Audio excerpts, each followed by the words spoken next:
What's going on, Raider Nation? Yeah, it's a loss. Of course, I'm not happy how this game ended, but I hate to say I told you so, but I saw this coming. The offense didn't look good. Chemistry with the receivers. It figures. When you have your second and third receivers out this game, that's what's going to happen. You don't have the playmakers, can't call as many plays. First of all, let me just talk about the positives of this game. There were some. One of them was the defense. Early on, I think that one field goal we allowed, we were lucky. Rivers just overthrew his opponents, overthrew his receivers. But for the most part, the defense did its job. Yeah, it allowed some field goals, it allowed some yards, but they stopped the run, and they actually, even though Rivers had some passing yards, they didn't give up anything except that one touchdown. It's going to happen in games. You're not going to shut out your opponent. I think the defense, for the most part, did its job. They were given some short field to work with. I'll give credit where credit's due. This is why Dennis Allen was hired, was to upgrade and help out the defense. So the defense was a positive. The other positive this game was Carson Palmer. He actually did not make any major mistakes. There were some times I think him and the receivers didn't communicate well, but he didn't make any stupid decisions like ill-advised throws, or I think that one that looked like it was a pick. It was the right decision. He just didn't execute it right. He didn't throw it all the way up and over for the touchdown. Didn't throw it high enough. But it was a good decision, just not high enough. Didn't execute that. Palmer actually did his job, and it wasn't his fault why we lost this game. Let's see. Those were pretty much the main two positives from what I saw. The other positive I thought was Miles Burris in particular. I thought he showed some pretty good awareness. Liked what I saw there. Later on, I thought the defense was going to allow a touchdown because they're tired and fatigued. It wouldn't have been the defense's fault. They held them to field goals. That's all you can ask for with the short field they were working with. Now we're going on to the ugly, the negative. It was Greg Knapp.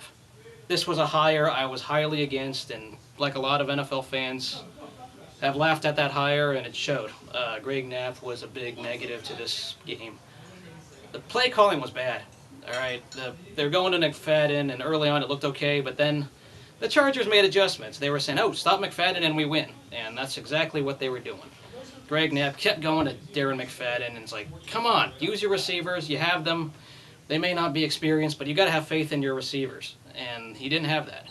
They kept going to McFadden, and the play calling was predictable, and that's what made Palmer look kind of bad this game was the play calling. I didn't like the play calling what we were seeing.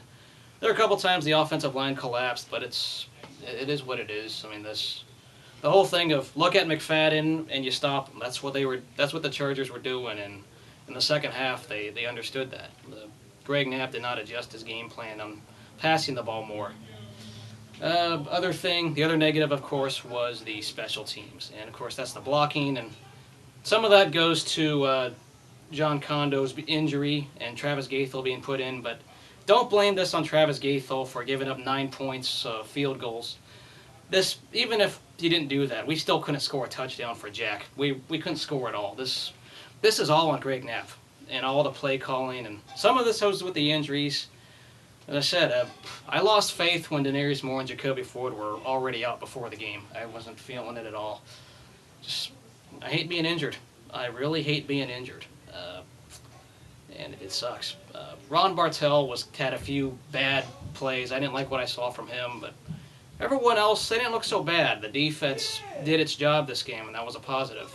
Dennis Allen is a defensive-minded coach. He was hired for this reason. It is what it is, though. Chargers, they adjusted their game plan in the second half, and the Raiders did not. They kept going to McFadden when they shouldn't have, and they didn't mix it up. You got to be a little bit smarter offensively, whatever they were trying to do. The blocking on the punts was pretty annoying, but even if those didn't happen, we wouldn't have scored anything anyways, even if it still was 10-6. I know we scored a touchdown at the end, but really, it didn't mean much. We couldn't run offense, and Greg Knapp's play calling, it's going to do it. That's just how these games end.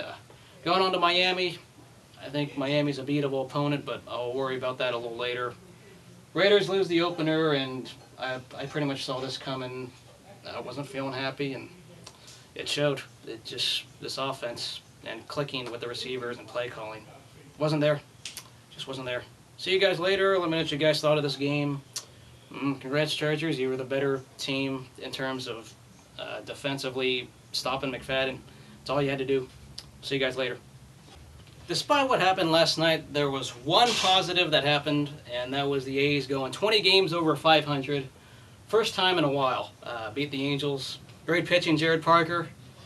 This September, it's not always about the Raiders. Just right now, this baseball hunt in September is ridiculous, and feels good to really be in the hunt. Just being in there. I know they're on top of the standings right now in wild card, but it's a lot of baseball to be played. Baseball season is really kicked in. So one positive from Oakland tonight. The A's. Keep it up, boys. See you guys later, and let me know what you guys thought of the game.